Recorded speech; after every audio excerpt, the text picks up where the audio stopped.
Un jeune espagnol, 28 ans, un travail, un salaire chaque mois. Et pourtant, il dort encore chez ses parents, pas par choix mes amis. À Madrid, à Barcelone, un loyer avale la moitié de son salaire, quand il en trouve un. Gardez cette image et regardez les chiffres officiels. 2,8% de croissance en 2025, deux fois la zone euro. Le chômage sous les 10% pour la première fois depuis 2008. Près de 100 millions de touristes, l'Espagne emprunte même moins cher que la France. Son ministre de l'économie le répète, l'Espagne est le moteur du continent. Alors expliquez-moi mes amis, comment un pays qui va aussi bien peut avoir des centaines de milliers de gens dans la rue? Les médias vous montrent les drapeaux et les scandales, mais ils oublient l'essentiel, l'Espagne va très bien. Les Espagnols, non. Aujourd'hui, on décortique ensemble. À qui profite vraiment le miracle espagnol? On y va. Soyons honnêtes, le redressement est réel. Pendant que l'Allemagne s'enfonce et que la France empile les déficits, Madrid sourit. Le tourisme bat tous les records, près de 100 millions de visiteurs pour un pays de moins de 50 millions d'habitants. Et il y a une vraie réforme derrière. Avant, à peine un contrat sur 10 était un CDI. Aujourd'hui, près de 4 sur 10. Alors Sanchez se présente en architecte du redressement. Et il n'invente pas tout, les marchés applaudissent. Bruxelles applaudit. Voilà la carte postale. Le problème, c'est ce qu'il y a derrière. D'autres chiffres existent,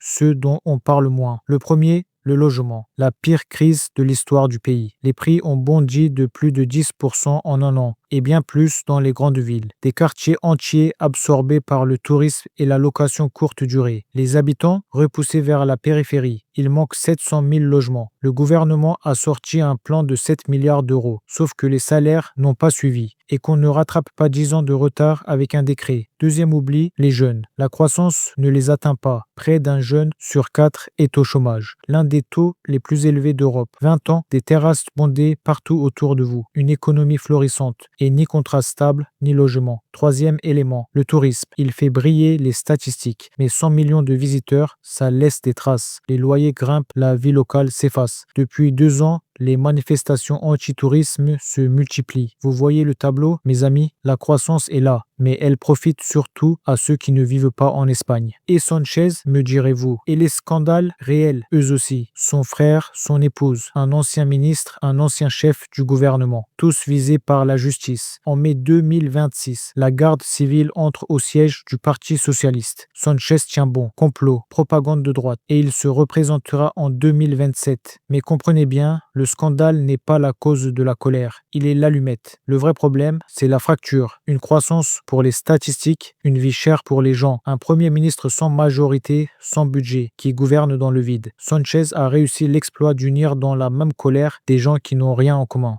Et ça nous concerne, un dirigeant au plus bas, une crise du logement, un jeune Français sur 5 sans emploi, un pays fracturé. Ça vous rappelle quelque chose? Une différence de taille, l'Espagne produit de la richesse, la France de moins en moins. Eux partagent mal un gâteau qui grandit, nous, un gâteau qui rétrécit. Mais la leçon est la même, un chiffre de croissance ne vaut rien, si les gens n'en voient jamais la couleur. Vous vivez en Espagne, votre témoignage vaut de l'or, racontez-nous en commentaire. Et pour comprendre l'économie sans qu'on vous parle chinois, abonnez-vous, à très vite.